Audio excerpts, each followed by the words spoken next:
We are on to our main speaker of the day, Alexander Ford. Alexander is president and CEO of the Calgary-based Measurable Genius.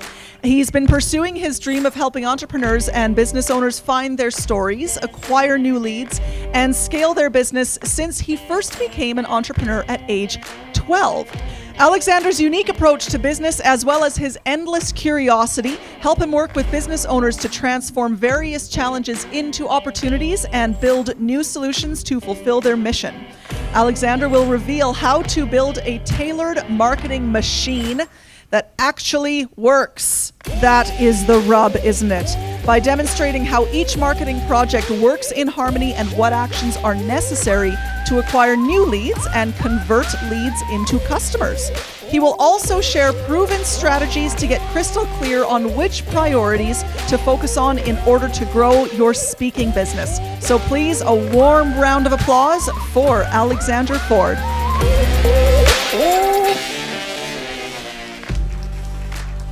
Thank you.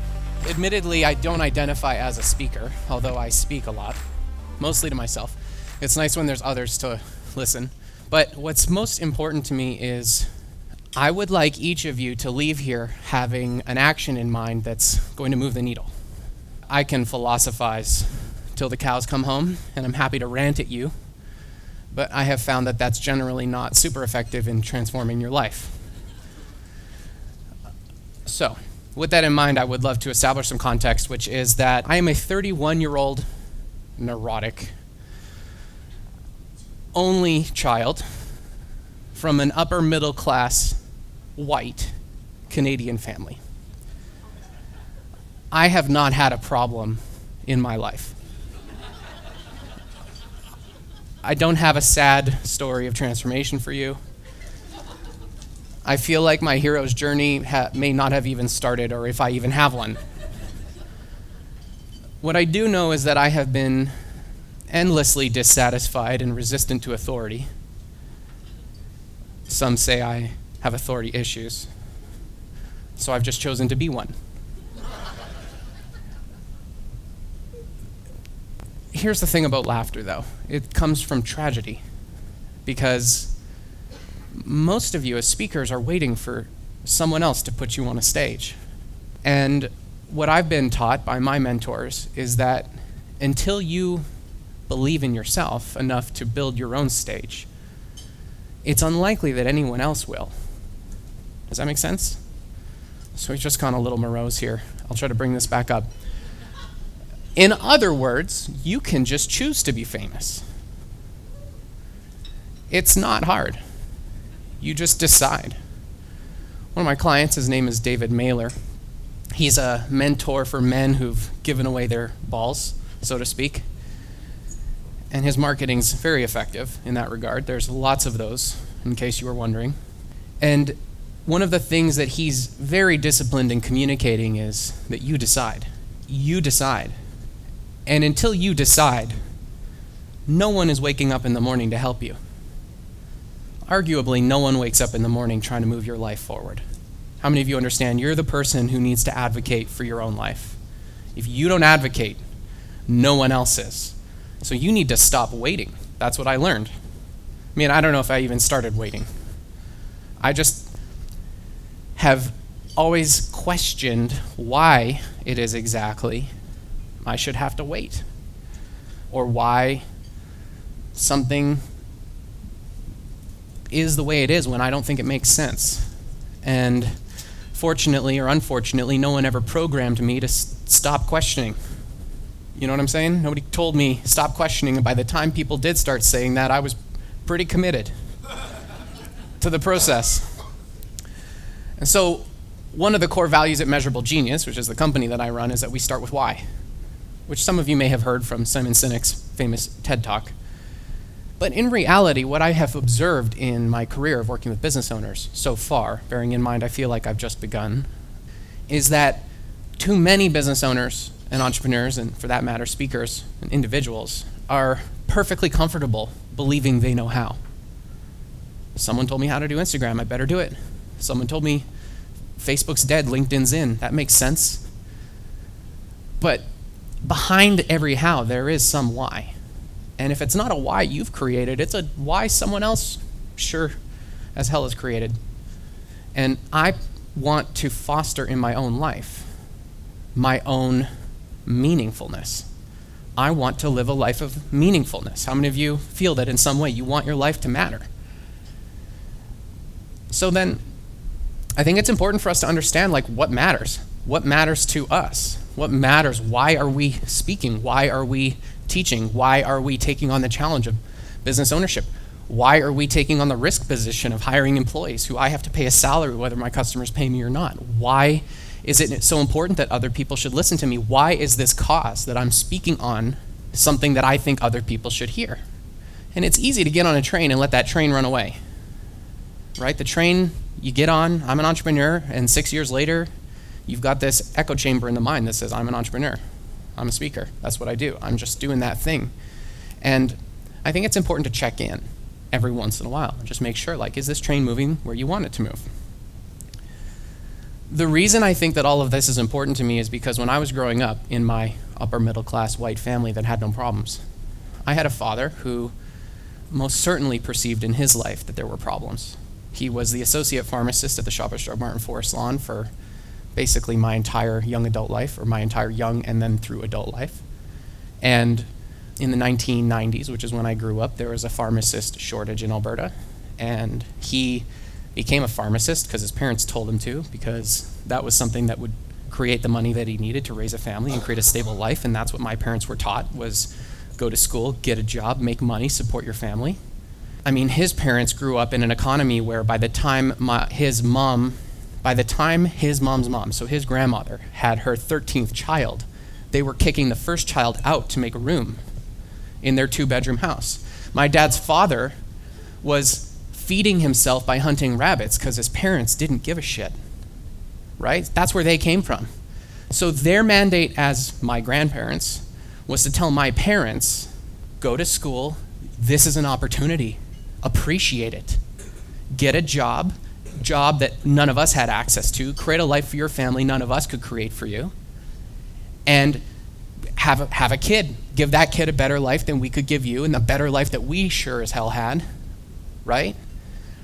And so the challenge with that is that I grew up in a household with a father who committed to a career and ended up with responsibilities and accountabilities that he didn't like. He didn't know what it was going to mean that when he hired employees, that if those employees had HR issues, he'd have to be the one who deals with them. And when they had an HR dispute the day before he took us on a family holiday to Hawaii, that his entire holiday would be preoccupied with this bullshit at home. So he'd work 50 weeks a year to make money for his family, to save up so he could go on a holiday he couldn't even enjoy. Rinse and repeat that trauma 18 times, which is how many times I had been to Hawaii by the time I was 20. And what may look like a blessing to you is actually a terrible curse, because I grew up in a household where you can't enjoy your work and you can't enjoy your play. So what the fuck is the point? I think that's my one F word. I was told none, sorry. It slips out. But you get my point. So I have this perfectly blessed life in Canada, and yet I'm growing up feeling like there's no point to this. Why work if you can't enjoy it? Why not work if you can't enjoy it? What is the reason then? There must be some reason. So fast forward to April of 2011, I meet my mentor, Dr. John DeMartini, and he teaches me ultimately that there's some function in this universe, some series of universal principles that appear, at the very least, to create the opportunity for each and every one of us to grow. It appears to me that in the universe, things grow. Trees grow. You don't have to tell a tree to grow, it just grows. Plants grow, animals grow, children grow. But for most adults, at some point, we stop growing. We get on a train, and the train takes us into accountability and responsibility and things that we need to do for other people. And growth slows down or halts. And very few people have taken up the mission for themselves, regardless of whatever it is that they've chosen to do in their life. To step into growth is the reason why they're doing it. Very few people wake up in the morning and say, today I'm going to grow. Most people wake up in the morning and say, how am I going to pay my bills today? How am I going to get new customers today? How am I going to keep this train moving today? How am I going to get my technology to work today? How am I going to get my team to get along today? How am I going to solve these problems today? Very few people wake up and say, how am I going to create the opportunity for me to grow today? But what I've realized is the universe is going to make you grow or you're going to die. How many of you understand that? You're forced into circumstances, oftentimes repeating circumstances, where over and over again you're exposed to a circumstance you thought that you could somehow avoid and you don't avoid it, right? How many of you have had the same romantic partner in different names and faces? It's like, why do I keep attracting this recurring experience, the same customer experience over and over again, the same market-facing lead acquisition experience, the same things circle around over and over again? But there are some cases where we appear to transcend those experiences. How many of you understand? You have an experience, and then you figure it out, and then you have a moment of growth, and it changes. Your life changes from that point forward. And so through all of those experiences, I have basically made it my mission to help people grow. I believe that ultimately, growth is a byproduct of the wonderfully loving combination of support and challenge that's presented to us by the universe. We are given the gift of support and challenge. And often we believe that there's more of one than the other. But in most cases, if you look carefully, a day later, a week later, a month later, a quarter later, a year later, 5 years later, you look back, something you thought was bad had some goods in it. And something you thought was good had some bads in it. And if we were wise in the moment, I think what we would recognize is just about every circumstance has a complementary balance of benefits and drawbacks, that there's, generally speaking, a perfect mix of material resources available for us to put the pieces together and take a step forward in action in our life. And to the degree that we get distracted by shiny objects or attempt to avoid the unavoidable sufferings and challenges in our lives, what happens? I mean, Buddha literally says that's the definition of human suffering, right? To try to avoid the unavoidable, which would be challenge, and obtain the unobtainable, which would be opportunity, praise, blessings, benefits, goods without bads. And so in the middle of that is where the magic happens.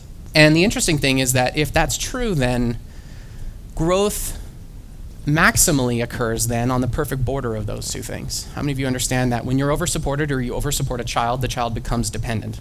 How many of you understand that? You have someone in your life, or maybe your children. To the degree that you over-support them, they become dependent and entitled. The same is true for people in your family, people in your social sphere. If you bite your tongue too frequently, if you let them cross your boundaries too frequently, if you don't hold them to test frequently enough, they will what? Give them an inch, they'll take a mile. And if you over-challenge someone and you push them and push them and push them, what do they tend to do? They become precocious and independent. Do you all agree with that? Do you see that in your life? When you challenge someone, they want space. They want space from you. When you support them, they want to close in on you, right? Arguably, if I support you, you will want to eat me, right? That's why we call our romantic partners sweetie, right? Sugar, hun, bun, all the sugary words, we want to put them in our mouth. How many of you have wanted to put someone in your mouth before? It's true. You're like, you're really supporting me right now. I want to eat you. And what do you call someone who's pissing you off? Asshole. So there's this biological function in you, because you're basically a tube with limbs, and the things that you like go in and the things you don't like go out. The middle of that is who you are, right? The reality is there are people in your life who think you're sweet, and there are people in your life who think you're an asshole, right? You have both. Anyone here not have both? No, that's what I thought. And so growth occurs not in support and not in challenge. Growth occurs at the border of support and challenge.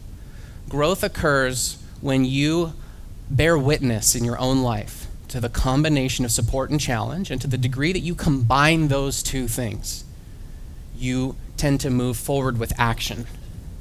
And to the degree you attempt to avoid or seek one of those things, you tend to live in reaction. How many of you understand the difference? So I'm just going to draw a very basic picture here, which is that we can move towards a mission, or we can cycle in what would be called reaction or passion. And I know the word passion has been commodified, and most of you may think it means the thing you love most. But This has been a bastardized term by the personal development industry, and the root etymology of passion literally translates into suffering. That's why they call it the passion of the Christ, the suffering of the Christ, the fall from grace in which man is split into two and forced to face his both sides. How many of you are following me here? I know we're straying into moral philosophy class, but I promise you this is going somewhere, okay? So when we are living in our passionate natures, reacting to our environment, subordinate to authoritative figures, or thinking we're better than others, when we are chasing shiny objects or trying to avoid a perceived painful circumstance, when we are thinking that somehow in life I'm going to get a result that has more benefits than drawbacks, that somehow I'm going to create a life where I can be one-sided, or to the degree that I think these other people should be more one-sided because I need them to be a certain way to talk to me, then we're run by that environment. How many of you understand? And to the degree you play that game, you become emotional in your expression of behaviors. How many of you understand? And when you become emotional in your expression of behaviors, you tend to become stupid. How many of you understand the worst decisions you make in your business happen in moments of emotion? And it's not just the bad emotions. It's the good emotions too, the ones where you think like, this is going to be so amazing. I've got this opportunity. It's only benefits. It has no drawbacks. Trust me, right? How many of you have had an infatuation with a romantic partner, right? And you're thinking like, we have the same number of eyes and the same number of ribs and the same number of vertebrae, and we have almost the same number of teeth. We're a match made in heaven. How many of you understand? But you pretty soon find out that there's an opposite, that they do have, in fact, drawbacks. And if you don't awaken yourself to them, they will most certainly awaken you. How many of you understand that? You will become aware of the downsides. And arguably, your mastery in life is dependent on the time it takes for you to see that a crisis is a blessing, or that a blessing is a crisis. And as entrepreneurs, you've taken up a mantle of leadership. And so the reason I've just spent however many minutes on this topic is because you have likely stepped into entrepreneurship and speakingship. Because at least when you made the decision, you thought that there would be more benefits than drawbacks in this path in life. Like, I'm going to have more freedom. I hate my manager. I'm going to quit. I'm unemployable. How many of you have thought that? I'm unemployable now. The reality is you just had terrible managers, right? Most entrepreneurs who are like, I'm an entrepreneur, I'm unemployable because I've never been able to be successful in an environment where I work for someone else, has probably only ever had 1 to 4 managers in their life. And statistically speaking, most managers suck at managing. How many of you understand that? People quit managers, they don't quit businesses, they quit managers. So most people who identify as entrepreneurs are entrepreneurs because of a data set of 2 managers who sucked at managing them. You guys tracking this? And so then you step into speaking and you're like, hey, the rewards are freedom of authority. I can be my own boss. I can wear my pajamas or no pants at all, right? But what are the drawbacks? The drawbacks are, I have to do the bookkeeping. I have to do the HR and the hiring. I have to invest in technology that I don't understand. I have to get my computer connected to the internet. For some of you, I know that's a challenge. I have to get Infusionsoft to work. Right? Which, by the way, it's not Confusionsoft, it's confused people using Infusionsoft. And all of a sudden, the reality sinks in, and what I've observed is most business owners end up basically getting to their Peter principle, which means their level of competence, and staying there until they give up, die, or go back to working for someone else. And a very small percentage of people penetrate into the next sphere of competence, largely because in an economy that has arguably become hyper-specialized, you now have 13 different people telling you what you should do with your marketing. How many of you resonate with that? There's 15 people who, out of absolutely no malice, but directly because of their specialization, now have an agenda to tell me their specialization and their magic trick is the thing that I need next. How many of you understand that? The SEO guy is not being malicious to you. He truly believes that you have to SEO your website that has no content in it. What are we optimizing? Your biography? Is that tracking? So when they search you by name, hopefully you can outrank your LinkedIn profile? Why? Right? And there's where my authority issue comes in. And the videographer thinks, well, if I just produce some amazing cinematic content where you talk about yourself the entire time, because I have no idea how to produce storytelling, that will for sure win. You'll post it on your Facebook profile with 218 friends, dependent on your organic reach. And 16 people will watch it, including your mom.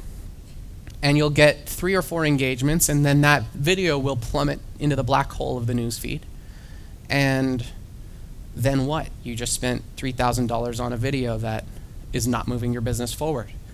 And then the graphics designer says you should definitely create an awesome logo, which is built on absolutely zero psychological foundation and no color theory, and without having any sense of relationship to your brand and your storytelling or your mission or what you believe in life. And then you should pay a printer to put that on 1,000 business cards that you're going to throw at people as frequently as you can, because you have this capital cost fallacy that says, I bought these business cards, I'm going to make use of them, right?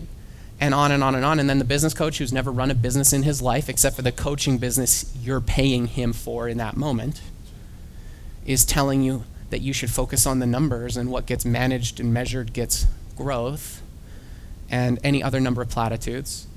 And inevitably, instead of making progress in your life, you basically end off fending opinions, and you become a professional cat herder at your own expense. Well, you pay these people to become more trained in their specialization, which ultimately doesn't serve you, because all of those people have egos so large they refuse to work together to actually help you. How many of you understand that? Who here has had an experience like that? So I promised in my marketing copy that I would give you a plan that will actually work. This plan is going to be systems driven, because you are taking far too much action. How many of you understand that? We made a joke, someone made a joke about which 16 hours you want to work. Who was that? Someone? Which 16 hours in a day do you want to work? The reality is, the extra hour doesn't mean anything. It really doesn't. You can't scale your time, right? And you all know that. But you're willing to do what it takes. And what that looks like for most entrepreneurs is, I'm going to add active effort to these systems that are completely and utterly broken. How many of you feel that way? You put in more effort, but the reward doesn't spit out. And you're like, I feel like I'm doing the right thing by working hard. At least, I'll get through the pearly gates because of the effort. But at the end of the day, adding extra action and energy to a system that's constrained yields no additional result. How many of you understand that? And in the English language, we have linear communication. Like every one of these sentences I'm saying at you ends in a period. It doesn't go in a circle. And so I have to take this whole conversation in a circle, but in parts it's just little lines. Does that make sense? So we think in lines, but just about in every single case, the universe works in circles, and that needs to be reconciled. As a business owner, you're trained to think in lines. You're trained to think in terms of action. You're trained in terms of effort. You think that you pay people for the work they do, not the decisions they make or the systems they build, right? You think that you pay a person to build a website and then the website is done and that was just a project and it's finished now. But that's part of a broader whole. Does that make sense? And so I have to break you free of this and apply constraints-based thinking so that you can look at your business from the perspective of constraints elimination. Because if you have a circular system, there are other systems interacting with it. And oftentimes, you have ultimately many systems interacting with your active systems. That arrow's in the wrong direction. And you could add energy to this system, but if this system is the constraint, that's where it stops. How many of you understand? Simple concept, complex application. The objective in your business, your job as a CEO, is to eliminate constraints, not to do more work in the common definition of work. You need to eliminate constraints. To the degree you eliminate constraints, the effort you're already putting in will yield a greater result. The marketing you're already doing will yield a greater result. The sales you're already making will yield a greater result to the degree you eliminate constraints. Is everybody tracking? Is anyone not tracking? Okay. So let's talk about marketing in terms of systems. because basically there's 5, as best I can tell.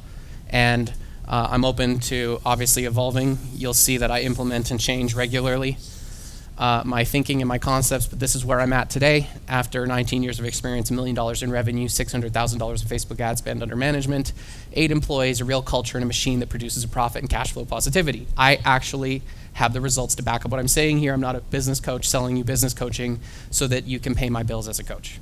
Everybody tracking? So, first of all, we have content. Who here has heard of content marketing? Everybody's heard you should be doing that. Almost nobody really knows what it is, but let's just go with it. We have, let's call it lead gen. Lead gen is when you run a system and you acquire traffic and you turn them into email list subscribers, or you turn them into customers as a result of pushing traffic through a pipeline of some kind. Okay? The best example of this would be you're on Facebook, someone says, hey, my ebook will solve your problem. You click the link, you give an email, you get on a thank you page, and the ebook shows up in your inbox. That would be a lead gen campaign. Okay? You could also call this funnels, because it could also be like, hey, buy my $47 product, and you land on a page, you go through an order form. But in any case, you started here, you went here, you did a thing, you came out here, and the result of that is I ended up with your data or your money. Everybody following that? We have JV marketing, which is essentially the development of affiliates, partners, referral partners, or joint venture partners, whatever terminology you want to use, in order to support the other parts of your marketing infrastructure. So a joint venture partner might be someone who you compensate for making introductions. It could be existing customers who bring you referrals. Any form of somebody introduced somebody else to you, that to me lands in the land of joint venture marketing. Okay? Next, we have email marketing, which arguably can be expanded to community and audience development. Community and audience development. And so who here has a Facebook group where you actively enroll people into a group on Facebook that is about a certain subject? 1, 2, 3 of you. 3.5, okay.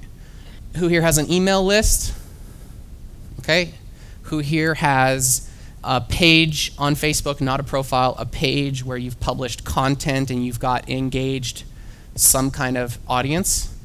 So whether you know it or not, in the ads platform, Facebook is keeping track of those people who've engaged with your content, and you could, in theory, run paid traffic to an audience of people called page engagers or video viewers. So you've got audience development happening in the background. Most people just don't know how to access through the ads platform, but that's happening. Okay? You have Twitter followers, Instagram followers. You've got any of that. You're nurturing community and audience, but email is where the money happens, especially if in your email list you're collecting SMS. Facebook bots, to some degree, are a form of audience development. Everybody clear? Getting people into a list based on a segment, you can send them messaging that's contextually relevant. Okay? And then we have search. And search means Google and YouTube. I mean, I guess if they're searching for your stuff on Facebook, that sort of counts. But basically, hoping to God someone looks you up and finds you. Everybody's clear about that? Anybody know of a 5th area of marketing or a 6th area that I've missed? Have yet to have an audience fill in a blank here. Networking. So arguably, I don't have in-person stuff here. You could do speaking, but speaking, networking, I mean, you're building relationships with people, so I don't see that as marketing. That's kind of like business development, sales activity. If you're on stage, I would put that in the content box. Doing a presentation on stage is no different than having you watch a webinar. It's just I have your full attention here in most cases, right? Whereas on webinars, they're checking their email and their kid is screaming and the laundry is happening and everything else. Any others? I mean, I could put traditional, which would be what? Billboards, radio, television? Stripograms. You need to have their address though, so arguably that'd be the stripogram list. A form of content, especially if you film it. Right? Anything else? I just want to make sure, because my objective here is not to enroll you or convince you or persuade you. It's to have you buy in on this because it makes sense and it lines up with your reality. Like, I'm not selling you anything here today. except on the idea that you can probably make a lot more money doing something you love, doing less work by understanding how these systems interoperate. So, how many of you have heard you should do content marketing? Who here has an idea of what content marketing is? Providing value through stuff, posts. Yep. Okay, anyone else? It's pretty clear. So, here's the thing though. Content tends to be very expensive. Yes? I mean, Steven is here. He's one of my employees. And it's Saturday. And I'm already working him 120%, and I have to follow Alberta labor law. So, 5 hours on overtime to film a 75-minute presentation is a form of expense. Yes? How many of you have known that you should do content marketing, and you're like, okay, I'm going to put a calendar on my wall, and I'm going to follow that authority. I haven't followed any other authority in my whole life, because I'm an entrepreneur, but this calendar on my wall, who can't even talk to me and hold me accountable, I'm definitely going to follow that. How many of you have tried that? Be honest about it. Or you feel like, I know I need to do content marketing, so I'm going to do a daily discipline, and I'm going to spontaneously inspire myself. I'm going to sit down at my computer, and I'm going to make some magic happen. How many of you have done that, tried that, and how's that gone for you? Generally not very well. Who here has heard of Gary Vaynerchuk? So for those of you who haven't heard of him, he's basically a celebritized entrepreneurial brand individual who runs a $200 million ad agency in New York with 800 employees in offices around the world.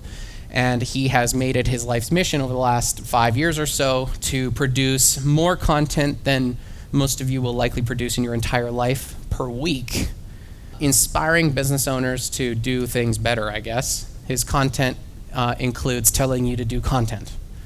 And one of the things that he's been pretty explicit about in trying to equip you in that process is by saying document over create. How many of you have a sense of what that might mean? Document over create. Sue? What do you think it means? Right. Which some of you might interpret literally as vlogging, and for many of you that might make you feel incredibly uncomfortable. But in this room full of speakers, what I think it should mean is never get on a stage again without turning on a camera. How many of you have done a speaking presentation in the last month without turning on a camera? Be honest about it. So here's the question I have for you. Why? I mean, it's not rocket science. Write these steps down. 1, buy a wireless lapel mic for $350. A Sennheiser Evolution G3 would be perfectly acceptable. Borrow your friend's DSLR video camera, stick that microphone on the top so you get good quality audio, and hire your nephew or your son or your daughter or your husband or your wife or your friends from coffee or whoever they might be to stand there and track you so that you walk away with a recorded video presentation on the subject matter that you're an expert in, that you're presenting anyway. Why would you not do that? Here's the reality. I have been to, probably in the last 4 months, a dozen high-ticket masterminds / events like this / networking events with speakers, and I have yet to have one person other than Brittany Michaelchuk, who is a local person trying to be an influencer, kind of build a brand online like I am, and has recorded themselves. I mean, we've had 2 presentations today that have gone unrecorded except for this Zoom thing. I'm at masterminds where you have to pay $25,000 to be there, where these presenters are easily able to afford a videographer for $1,000 for the day, and they don't film themselves. I was at a bug-free mastermind in Las Vegas, and Marianne Williamson, who's running a presidential campaign at the time, spoke.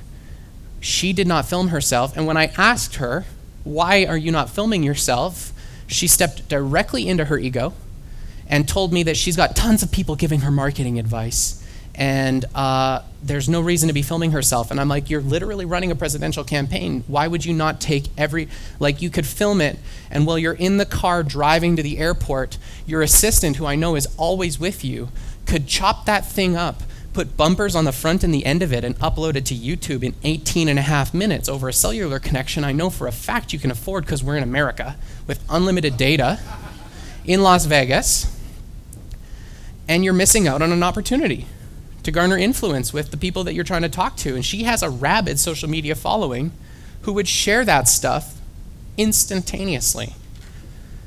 And so although people like Gary Vaynerchuk have been preaching this for years, what I've identified is that we're still really early in the adoption cycle. And you can come up with all kinds of reasons, and I've heard all of them, like I don't like the sound of my own voice, and I don't like watching myself on video, and I don't any other number of things. And I'm just telling you to get over it. How's that sound? How many of you know that there's no bigger reason here except you haven't gotten over it? There's no reason. You're just not doing it. Which means then there's another issue, like some kind of sabotage, right? There's some psychological sabotage happening that's preventing you from feeling powerful enough, good enough, worth it enough to turn that camera on and to get more people to hear about you, which is ironic because you're speakers. And so you're saying, put me on your stage, but I won't put myself on my own stage called the internet. How many of you see that there's a great irony in that? Do it anyway, okay? That's an economical way to get started in content marketing. You don't have to pay an editor if you just film what you're already doing. When I say pay an editor, I mean to like produce. We're not producing an episode of The Modern Housewives of New York. We're not filming 30 hours of footage to produce a 3-minute piece of content. I'm saying literally, whatever this 75 minutes is, we're going to walk away from here, and on Monday morning, Stephen is going to chop the front and the end off, and we're going to drop in my top and tail and my audio branding, and we're going to publish it to social media. And could I do more? Yes. I could chop this up into probably 7 to 15 pieces of micro content, the independent segments and topics that I covered during this presentation, any funny things I say. When I was in Edmonton, I talked about how most people think Facebook advertising is a magical mix between being awesome on camera and sacrificing goats to the Zuckerberg gods. I mean, whatever. Take that stuff, chop it up, put it on the internet. Once you have a videographer and you've got money to invest to do that. But until then, pay an editor for 35 minutes on Fiverr to upload it to the internet. Now, here's the challenge though. Most of you have social reach that I'm imagining is disappointing in terms of your organic. Does everybody understand what I just said? Like, you post something on social media, someone said it's like screaming into the void. How many of you feel that way? Yes, I know. So here's the other side of content marketing that most people are completely missing out on that you entirely have control over, which is that because Facebook ads have the word ads in the name, again, this is most people automatically think with their how brain and not their why brain. They think that in order to do Facebook ads, you have to position an ad. How many of you have thought that? In order to do Facebook ads, I have to have an ad. No, how many of you just haven't thought about this at all? How many of you understand that when people produce television shows, that if people weren't on the network watching the television show, they would probably stop producing those shows? So most television shows have a marketing and a distribution budget, right? How many of you have seen a billboard for a television show? Or you've seen a commercial for a show on the same network the show runs? Are those networks advertising the network, or are they advertising the show? A little bit of both. They always have the branding in the corner and stuff. CBC, watch Angel on CBC. That's as long ago as I watch television, but you get my point, right? These guys have been doing it for a while. In order for advertisers to pay for ad space during the television show, the network has to have people actually watching the show. For them to have people watching the show, they have to advertise the show, right? So you can then think about the content you produce in terms of it being a show. I just want you to reframe. I want you to take content production, which is how most people are marketing this concept. Content marketing. That's what you've all heard, right? I want you to step into episodic short stories, short films, documentaries, and featurettes on topics and subject matter that you're inspired by. And just think in terms of that. But then don't not publish your public talks. Publish them.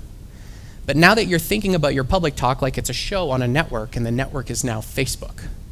Facebook has done the job of getting the audience. Now the question is, what shows are those people going to watch? How many of you are clear? CBC has different content at different time slots to suit the different market niches that are on at that time. Right in the middle of the day, it's soap operas. And at 6 p.m. when everyone's watching dinner, it's news. And then into the evening, it's family comedies. And then as we go into the later hours, it's like the Seinfelds and the more adult-focused humor, right? Well, the magic of Facebook is that you're not now dependent on a linear schedule, because everyone's news feed is completely programmatically curated for that person at any time that that person is online. How many of you understand that? So Facebook knows you guys are building businesses because of the behaviors you've demonstrated in the land of business, right? Has anyone here seen the advertisements that I'm running for my event called How to Sell Social Media and Still Be Social? One of you? A few of you?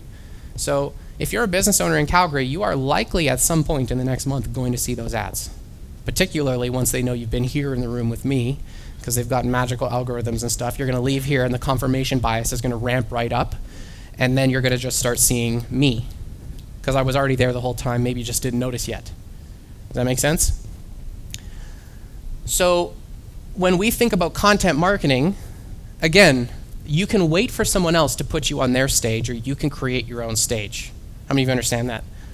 You can use the Facebook ads platform as a distribution system for your content.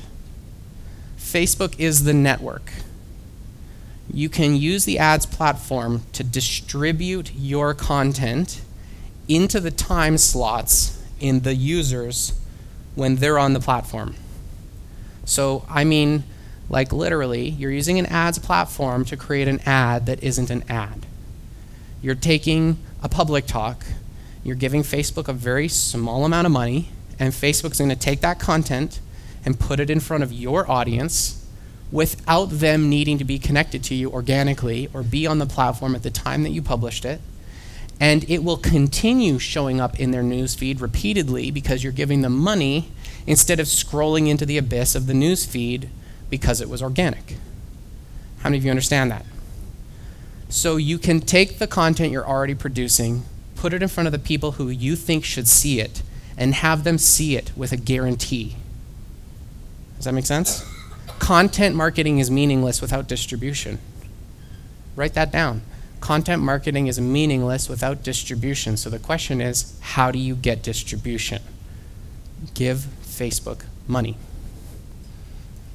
Everybody clear about that? Okay, so that's the most expensive one. Give them money. So you have to put the effort into the capture, you have to put effort into the edit, then you have to put effort and money into the distribution. But how many of you, if you could give Facebook $1 and Facebook gave you $10, would give Facebook all the dollars? Marketing is not a black hole. It's not a gamble if you follow the principles that marketing has lived on through all of time, which is right audience, right message, with a clear offer. When you get those lined up, your dollars spent on marketing will return more dollars than you spend. You already know your audience. You already know your message. Put your message in front of that audience. And then once your audience has been engaged with you, use the exact same platform to give them opportunities to opt in and consume your lead magnet content.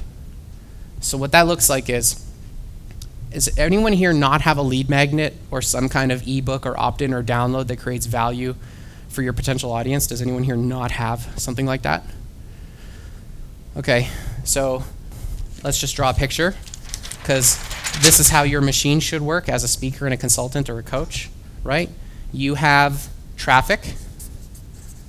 The traffic could be networking, joint venture partners, paid traffic from Facebook or Google search or LinkedIn or any other paid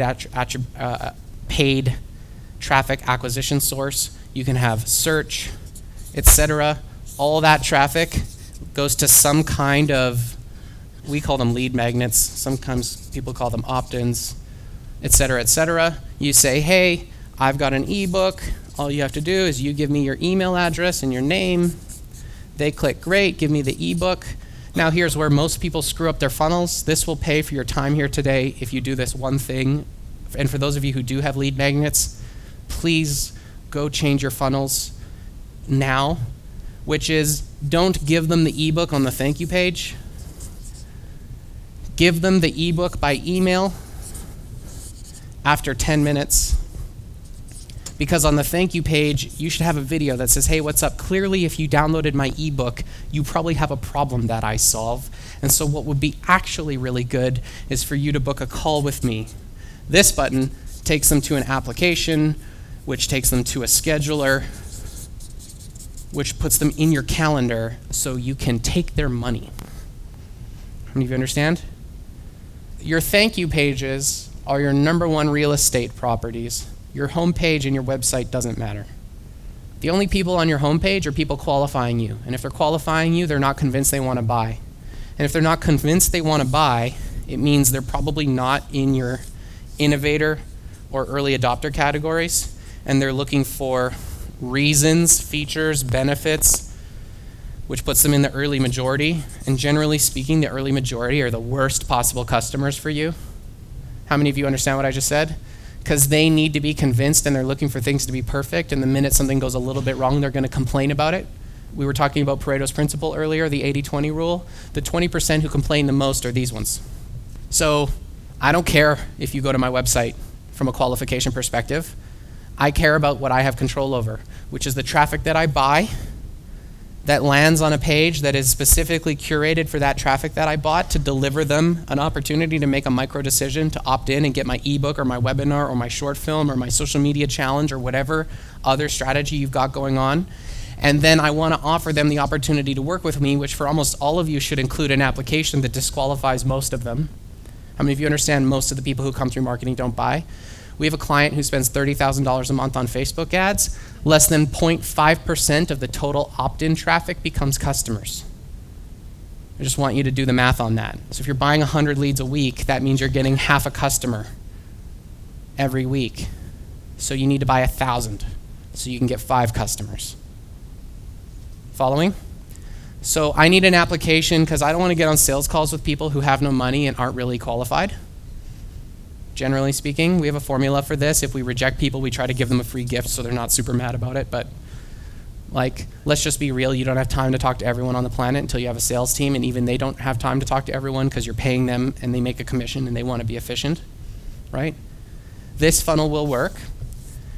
The only way it's going to work is if you run traffic through it. So the question is, where do you get traffic from? Well, option number 1, you buy the traffic using lead gen funnels. Option 2, the traffic finds you by accident.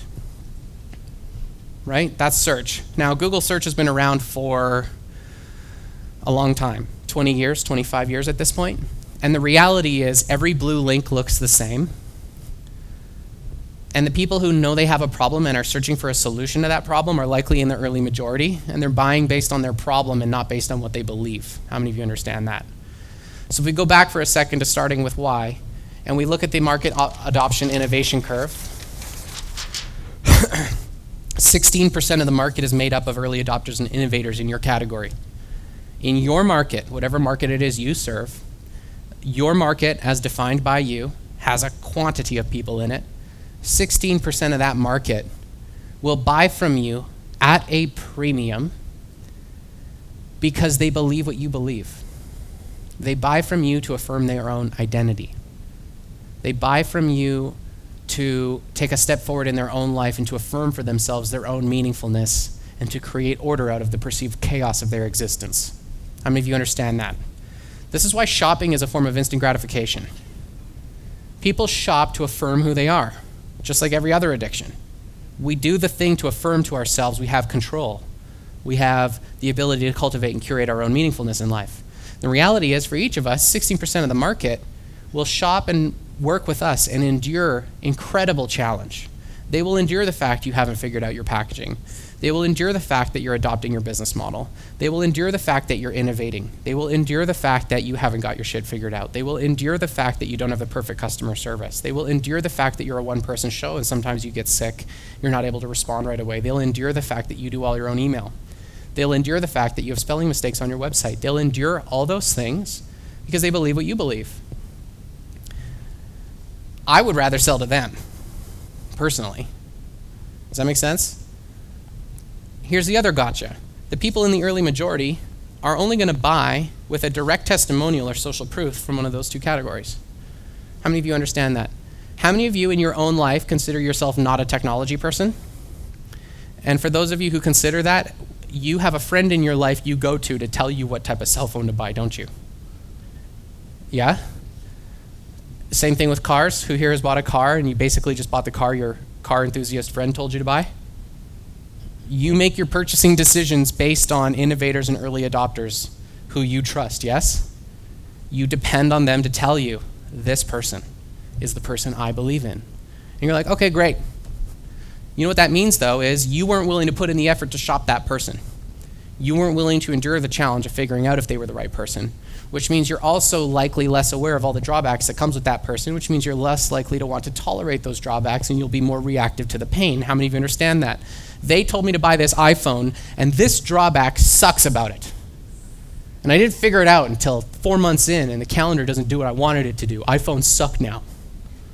How many of you know what I'm talking about? That's how people are. It's all generally very challenging. Long story short, most people approach the market based on conventional marketing strategy demonstrated by companies with tons of money, proven products, research and development budgets, and who've been around long enough to fully satiate their innovators and early adopters, and who are now focusing on the early majority and the late majority because that's where all the money is for commoditized industries. And if you model people chasing the early majority and the late majority, and you haven't even touched your innovators and early adopters, not only are you not able to speak with them without justifying through features and benefits and all the details about how perfectly packaged your service is, you need social proof to convince them, which you don't have because you haven't enrolled these people. You haven't served them enough for them to become raving fans and advocates. How many of you understand? So it looks like this is where the money is, but the great irony is that all of the money is here. And how do you sell to these people? Well, if you sell to them based on them believing what you believe, then it doesn't really matter what the lead gen is. If you've communicated to them through your content what you believe, they'll reach out and they'll try to buy from you. How many of you understand it's a lot easier to buy from someone who's actively sought you out than it is to, or it's easier to sell to someone who's actively sought you out than it is to sell to someone who you have to convince? In fact, persuasion in marketing hasn't worked since the 1990s. Now it's all about positioning. Taking yourself out of whatever box the customer has in their mind and moving them into the box that you prefer. That's how it works. How you do that is by demonstrating, hey, I'm not this, I'm this, right? So one way to say that is, listen, Measurable Genius is not a service provider. I'm not a marketing agency. I'm building a mastermind for business owners and entrepreneurs who want to become scaling growth firms in their industry. But unlike most masterminds, I run a mastermind where you don't have to do it yourself. How many of you understand? That's positioning. Because in my mastermind, I have services on the back end. How many of you have joined a mastermind where they tell you everything you need to do and then you just don't do it? All of them, because that's how masterminds work. You're still left making the decisions. You're still left trying to figure it out, right? By yourself. So, once you have lead gen, that doesn't just dump people into an email list you never send email to, but lands them on a page where they can actually get to an application to book a call with you. I mean, you understand, the administrative burden in booking a call with you kills most of your sales deals. So this is a non-negotiable. You must have a scheduler if you want to make money in any reasonable amount of time. Okay? Ideally, an application to get there. Once you have this, then you need traffic. So you buy the traffic ends up in a list, or you get JVs to help you. Once they're in your list, how many of you have had an email newsletter for quite a while? How many of you know you're sending nowhere near enough email? How many of you send less email than you want to be sending? How many of you have a list where you haven't sent an email in a while? So all of you guys are pretty good at sending emails then? Is that what I'm hearing? Well, how much is enough? Like, I don't want to be that person who's inundating somebody's inbox to the point of being obnoxious. That's what I'm saying. Is it obnoxious if I find you entertaining, relevant, valuable, and like meaningful to me? Probably not, but like I think Gary Vaynerchuk's stuff is cool. It's prolific, and sometimes I get tired of it. Yeah, so maybe for you, you're an early majority for him and not an early adopter or an innovator. So fine, push the early majority away. I would be perfectly happy with you sending enough email that the early majority opts out. How many of you understand what I just said? Because right there, we're trying to please everybody, and I don't give a shit about 84% of them. I do not care. Thanks for being around. It was cool to have you. You've trained my email infrastructure that my emails are openable and they should land in inboxes. And if I don't get your inbox anymore, I'm not broke up about it. I mean, at scale, you'll see most marketers like Gary Vaynerchuk and Grant Cardone and the likes are probably getting between 8 and 13%. Yeah. I mean, a good open rate would be 20. I tend to get 25 to 35 depending on my subject lines, right? Copywriting tip, write the subject line to get them to read the first line of the email. First line of the email gets them to write the second line of the email. Second line of the email gets them to read the rest. Your subject line is your headline. Your headline needs to actually position the reason why they should open that email. If you don't write a good subject line, they're not opening the email. You might as well have not written the email. Okay, so now here's the question. How do you train people to open your emails? We're back to content. Because you'll note that if you're on my email list, I'm sending like 4 or 5 to 1 entirely content-driven emails to train you to get value from me so that when I make an offer, you're likely to open and you're likely to read and consume and then maybe click through and get my offer. Does that make sense to all of you? So here's the game. Marketing is built entirely on the back of you having people's attention. How many of you understand that? If you do not have someone's attention, you're not positioning an action, much less a decision. You need their attention.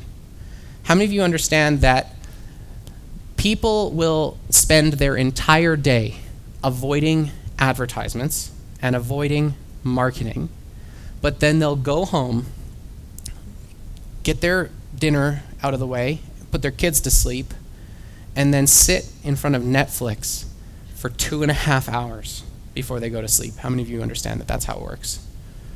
Who here does something like that? And if it's not Netflix, it's YouTube, or it's some other network of choice. But how many of you, or books? You read books? Who here reads books? Magazines? You're on your Kindle, your iPad, doing what? Consuming content. That's what you're doing. The media industry has been built on the back of content from the beginning. The media industry sustains itself entirely on entertainment value alone. The Avengers just made $2 billion, which is a representation of how much people value media content that has arguably no value. How many of you understand that? So you've been told you should do content marketing, and then you were told your content should create value for your audience. How many? That's basically what we're all trying to do, right? Teach our audience stuff. The Avengers doesn't teach anybody anything, does it? Unless I'm missing something. What is it doing? The Avengers is a form of storytelling. The Avengers is a story. And the reality is, if you look into the discipline of story, there's a book by Robert McGee, it's called Story.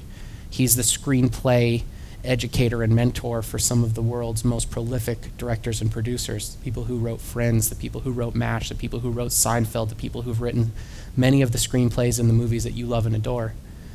Teaches in this book that storytelling is ultimately how we, in our human condition, bring meaningfulness into our perceptions of our world. That how we create a sense of order, how we create a sense of control, how we gain command of our existence is in the stories that we tell ourselves about ourselves. How many of you understand that?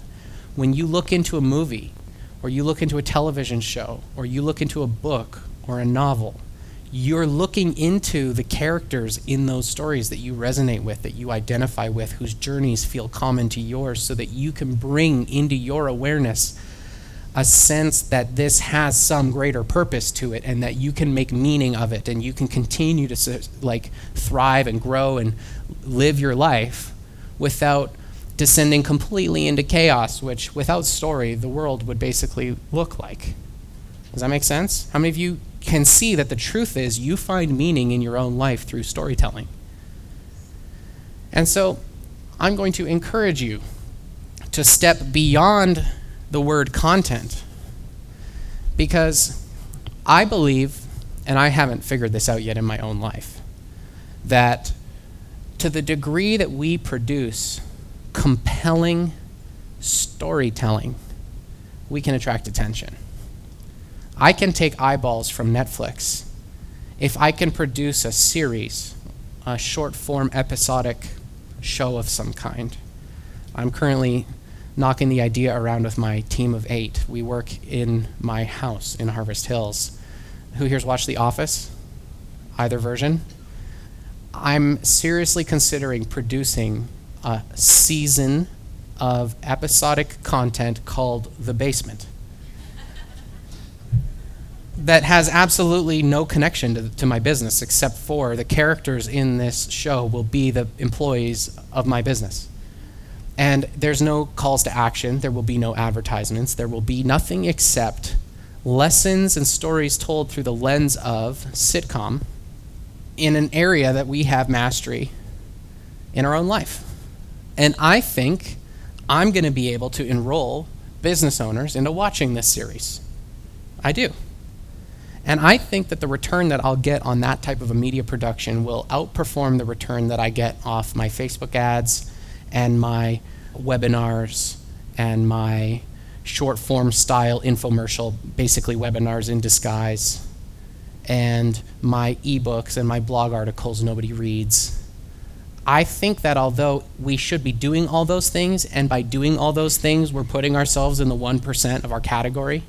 Like, just go look at all your competitors' Facebook pages, go to the information section where you can then hop into the ads library, and you can look at every competitor and you can see what ads they're running. You can go do this right now. You go info and ads and you look, what ads is this person running? And you will find that 8.5 or 9 out of 10 of the people in your space aren't running ads. Traditional conversion-focused ads. Less than, I would imagine, 1% of them are running content through the ads platform using it as distribution. And I think 0.1% will be focused on producing episodic, fictional, documentarian, or non-directly connected business content or episodic short-form series that are not meant to sell stuff. Like, that's true. We're still bleeding edge on the whole turn on a camera and produce stuff for the internet game. I know it looks like everyone's doing video, but the actual reality coming from a practitioner is, one of my clients is a wedding photographer in Saskatoon. I looked at the Facebook pages for 40 wedding photographers in Saskatoon. 3 of them were running ads. None of them were producing story-based content. None of them were producing episodic short films either. So just understand the numbers here. You can go play the game with the people who are doing advertising like it's the 1970s. That would be a start, by the way. If you're not, you should be buying traffic, because this traffic grows your list no matter what. And your email list you own, and you're going to use it to get your content in front of people. So you better bet when I release my show, I'm sending it to my email list. I'm not saying don't run ads to lead gen so that you grow your list. I'm just saying check that box off quickly. Like, get into action. You've been doing this for however long you've been doing it. If you don't have a lead magnet, like, get your shit together. Come on. Just get it together. Make a lead magnet. Buy some traffic for that lead magnet. If you grow your list and the people in your list are possibly your customers, some percentage of them will give you money. This is math. So just get over the whole, it's a black box, I don't understand it, I'm not a technology person. Put that aside. Make a lead magnet. Then produce some content. Then put your producer hat on and ask, if I could produce the content that my audience would actually want to watch, because most of the content is the content you want to publish. If I could produce the content my audience wants to watch, what would they watch? And begin to think like a producer and a showrunner. And begin to think about what it would be like to acquire attention without having the agenda of converting it. Because attention is a precious commodity. Our entire society is designed to acquire your attention, and yet business owners put attention acquisition at the bottom of their to-do list. The most important thing you could ever have is attention. So build a system to acquire it. Does that make sense? The number one thing that you can be doing as a speaker to grow your brand and to grow your attention and to acquire new leads is to find a story and tell it to a market through video. This 75 minutes will turn into 75,000 hours of online video consumption. You can't get that multiple networking. How many of you understand that? You cannot. And I will buy those 75,000 hours for far less than $75,000. And trust me when I tell you that when people consume my content and they realize what I'm saying makes sense, and it's the first thing that they've heard that makes sense in a long time, they're beating down the door to my calendar to try to book a call with me. Does that make sense? You can have the same thing, just demonstrate to your audience that you understand their problem better than they do, okay? So,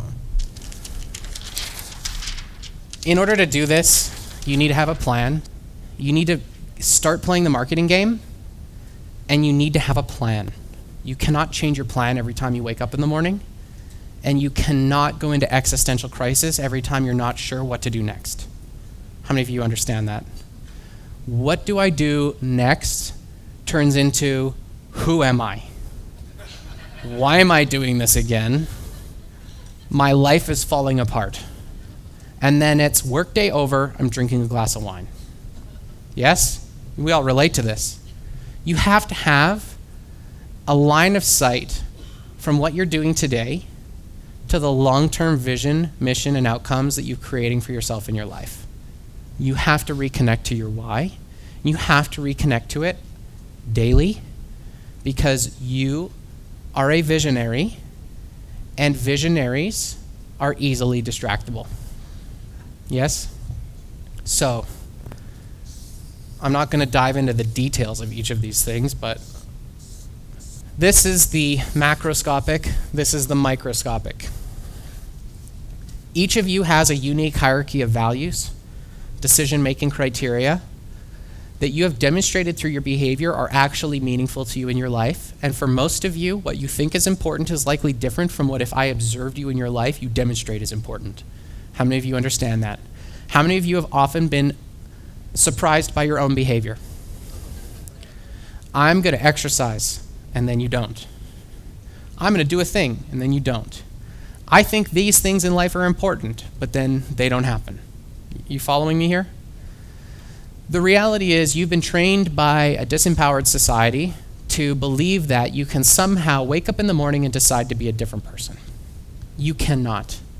Your conscious decisions mean absolutely nothing just about all the time.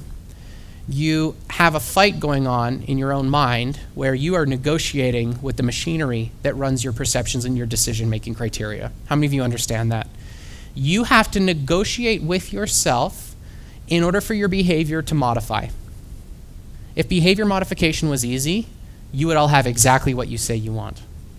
How many of you understand that? So if you want something in your life that's different from what you have, then you have no idea how to accurately modify your own behavior, and it would be prudent for you to figure that out. And I have content online. If you want to go look it up, you can go to measurablegenius.tv, type in the word values, and I've got content for days on this process, which will help you understand what's actually important to you. For most of you, understanding what's actually important to you will be a wake-up call because you'll realize that you've been spending a lot of time, energy, and money distracted by things you think are important that are actually not. And you can free yourself from that burden pretty quickly by going through a process of actually observing your own behavior and then aligning the rest of your life up with that. And to the degree you're trying to please authority figures, and to the degree you're subordinate to mommy and daddy, and to the degree you've made social commitments and accountabilities to other people based on who you thought you were because you're trying to program yourself through the shit you say to them. How many of you understand? I am telling you, this is who I'm going to be tomorrow. To the degree that you fight with all of the repercussions of not honoring those things, you're not going to want to look at your own values. How many of you understand that? There's social pressure, there's personal pressure, there's fantasy and idealism, there's all types of human behavioral stuff that we would need to probably untangle for you to be really clear about this, but I'm just telling you, for 99% of people, what you tell me is important and what you demonstrate is important are completely different things. And your business will not break through whatever Peter principle you're at if you continue to live in a fantasy about who you are. If you continue to believe you want a $4 million lifestyle instead of a $400,000 lifestyle because you're not willing to sacrifice your family, to the degree that you're not willing to step in front of the camera, not because you don't have something valuable to say, but because you have political interests and social things that you want to stand for that may be dangerous to you and you're afraid of expressing that in public. For many of you, you're more complicated than you know about yourself. You have to start there. Once you know that, I want you to appreciate that your values that are demonstrated through your behavior are the reason your business exists, even if you think you know why your business exists. Ultimately, your business is a vehicle for you to achieve what is meaningful and important to you to a degree that's greater than what you think was possible if you worked for someone else. How many of you understand that? If you thought it was more functional to get it through someone else, you'd go get it through someone else. So the values that you represent are the values your business stands by. It's not integrity, truth, love, honesty. It's like, I value media content, human behavior, and business strategy, so I've built a media content, human behavior, and business strategy organization. It's not rocket science. That's what we stand for. It's the content I fill my life with. So it's important that we recognize I want more of that. Does that make sense? And I want to help the world have more of that. If it's not those three things, I don't care. I don't care. Are you all clear about that? And the same is true for you. You just think other things are important that you should care about, and the energy you waste on those things holds you back more. That's the passive constraint, more than any additional action you could put in your values. This will happen automatically if you just let go of everything else. Clear? From your values, you have a mission statement, which you probably have not written, and if you have written, it's probably not a direct reflection of your values. So that's rough. You should write your mission statement related to your values. Inside your mission statement and a BHAG, which would be like a very clear 25-year goal, you should have 3 to 5 year thrusts, meaning 3 or 4 or 5 year thrusts you define once and don't change. You're not looking at a sheet every day thinking, I'm going to do my 3 to 5 year thrusts like the deadline is malleable. It's like the first time I do this, I'm going to pick 3-year thrusts and I'm going to work these 5 things until they're done in the next 3 years and I'm not changing them. You're going to pick 5 of them. Then you pick 1-year initiatives, which are 5 things that are going to move you towards these 5 things. Then you pick 90-day rocks, which are 5 things that are going to move you towards the 5 things for the year, which are going to move you towards the 5 things for the 3 years, which are going to move you towards the BHAG, which is going to fulfill ultimately your values. Tracking? And then you decide on a theme and a celebration and a critical number for your business that you can rally yourself and your team behind, like when I achieve these 5 things, I'm actually going to go to the spa because now I have a reason and a connection to my success and my progress in life, and it's not just I have to go to the spa because someone told me I need personal care time. It's like I'm going to work and I'm going to connect reward and celebration to my work. And I'm going to work and I'm going to connect reward and celebration to my work. And then you're going to pick personal accountabilities. And if you're a one-person show, your personal accountabilities are your 90-day rocks. And if you're any more than a one-person show, you're going to share accountability to get those 5 rocks done with the other people in your organization who actually really, really want to help you but can't help you when you change your mind every day. How many of you understand that? You cannot change your mind every day and make meaningful progress growing a business. Once you have a framework like this, you wake up in the morning and you say, what am I going to do today? What action can I take today which is going to help me fulfill on my personal accountabilities, which are going to move me towards my 90-day rocks, which are going to move me towards my 1-year goals, which are going to move me towards my 3-year thrusts, which are a direct reflection of my mission in the BHAG I'm working towards over 25 years, and I can see clearly helps me fulfill the values of my business, which represent what's most meaningful and important to me. Big, hairy, audacious goal. A mission is never achievable. It's like, I have a mission to help people grow. I'll never tire of that. But I'm 30 and I'll live to be 105. So I can climb 3 25-year mountains before I die. What does that mountain look like?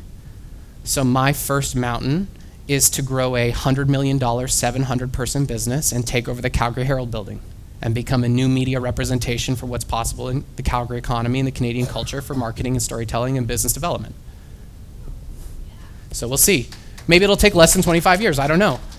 But it's visceral, I can connect to that, and it's more tangible than I have a value on media and broadcasting, which I can see day to day is represented, right? But it's a step in. So we go from the infinite values to an infinite mission statement to a probably possible goal with a minor miracle and a little help from my friends, right? If it's too possible, it's not a BHAG. It needs to be a little impossible. Like, everyone here could climb Mount Everest, but all of us would need a bit of a miracle and a little help from our friends, and hopefully not 100 people climbing to the summit on the same day, right? Everybody tracking this? If you're running a business without a plan like this, and I don't mean a plan you put on the shelf, a plan you write on a piece of paper, fill into a fillable PDF, and then stick on your wall so you can look at it in a time of existential crisis, you don't have a business. You have a chaotic life. And if you don't have context for the decisions you're making day to day, then the decisions you're making are probably bad, even if you think they're good. So when you say yes and no to things, it should be according to this. It should not be according to whatever feeling you're having today because one of your customers yelled at you this morning. Does that make sense? If you take what I told you about marketing, you build a content-based brand, you actually run paid traffic to lead magnets that grow your list, and you share your content with your audience, and you have a plan to build 5 systems into your business, 5 quarterly rocks every quarter. In 3 years, you've done 12 quarters, which is 60 rocks, which is more work than anyone in your industry gets done in likely their whole life. Does that make sense? If you do this for 1 quarter, you get more done than most people get done in a year or more. And all it requires is a little bit of discipline. Okay? So with that in mind, I run a workshop to do this. If you're interested, you can visit my website. If you want to talk to me, I'll be around for a while. If you want to explore any of the concepts that we covered in the marketing segment, I'm happy to have those conversations today as well. And if you want to consume any content on this, I have 450 videos published on measurablegenius.tv, which dives into many of these subjects in ever greater degrees of information and detail. And my objective is to move the needle for you, so if I can be of service, I would love to be. If you want to work with me, then we can have that conversation, but that's not why I do this. I really want you to be fulfilled in your life and to be powerful in the growth that you're choosing to chase for yourself. And so with that, thank you for having me. I appreciate your time and your attention.